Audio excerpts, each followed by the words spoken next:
వరంగల్లోని college ఆరోగ్య విశ్వవిద్యాలయంలో PG వైద్య విద్య మార్కుల రీకౌంటింగ్పై వచ్చిన ఆరోపణలపై సోమవారం వైద్య ఆరోగ్య శాఖ విచారణకు ఆదేశించింది. ఈ మేరకు వరంగల్ విజిలెన్స్ అదనపు ఎస్పీ శ్రీనివాసరావుతో పాటు శాఖాపరంగా అదనపు డిఎంఏ స్థాయి వైద్యులు డాక్టర్ సంధ్య, డాక్టర్ రాజారావు వర్సిటీలో విచారణ చేపట్టారు.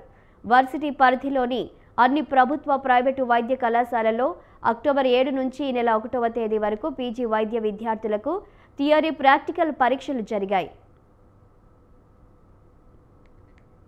మొత్తం 2123 మంది పరీక్షలు రాయగా ఈ నెల 4న విడుదలైన ఫలితాల్లో 1919 మంది ఉత్తీర్ణులయ్యారు.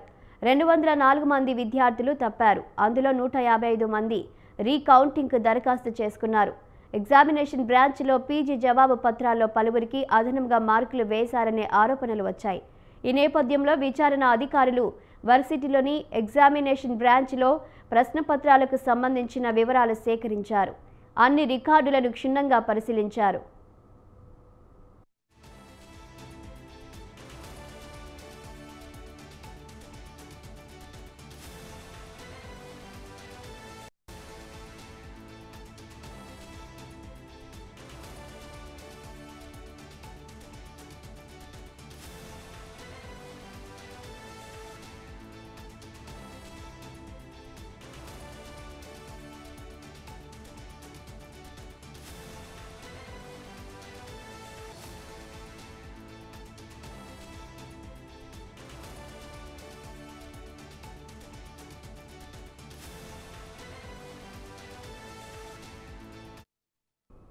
ఒక విద్యార్థినికి పునర్మూల్యాంకనంలో అదనపు మార్కులు కలిపినట్టు అధికారులు ప్రాథమిక విచారణలో గుర్తించినట్టు సమాచారం. రీకౌంటింగ్కు దరఖాస్తు చేసుకున్న మిగతా విద్యార్థుల్లో ఎవరు ఉత్తీర్ణులు కాలేదని తేలినట్లు తెలిసింది.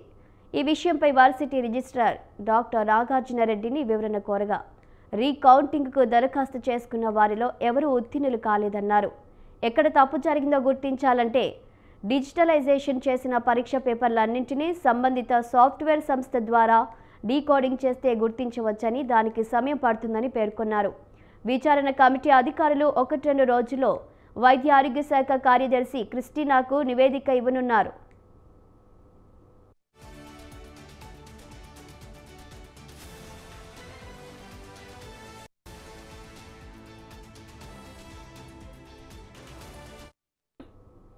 ఇవాల్యుయేషన్లో ఫెయిల్ అయిన విద్యార్థులు పాస్ అయ్యారని చెప్పేసి నమస్కారం అండి. ఈరోజు ఆంధ్రజ్యోతిలో వార్త చూసాము. సో దీనికి సంబంధించిన పూర్వపరాలు మనం కంట్రోల్ ఆఫ్ ఎగ్జామినేషన్ టీమ్కి పంపించాము. వాళ్ళు కూడా అన్ని వివరాలు సేకరించి ఇస్తారు. అలాగే ఇంటెలిజెన్స్ ఇన్వెస్టిగేషన్ కూడా అవుతూ ఉంది. సో పూర్వపరాలన్నీ తెలిసిన తర్వాత అవి మీకు అందజేస్తాం. ఏంటంటే ఒక కాలేజీలో విద్యార్థులు కొట్టు వేసిన తర్వాత కూడా రాశారని, కానీ ఇవన్నీ ఏంటంటే కంప్యూటర్లో ఉన్న నిక్షిప్తమై ఉంటాయి. అవి మేము బయటికి తీయాలి. ఆన్సర్ షీట్స్ అన్ని కంప్యూటర్లో ఉంటాయి. సో అవన్నీ మొత్తం తీయాలి. మనం ఇప్పుడు తీసి ఏం జరిగింది అనేది చెప్పాలి. ఎందుకంటే 1-2 నిమిషాలలో అయ్యే పని కాదు ఇది.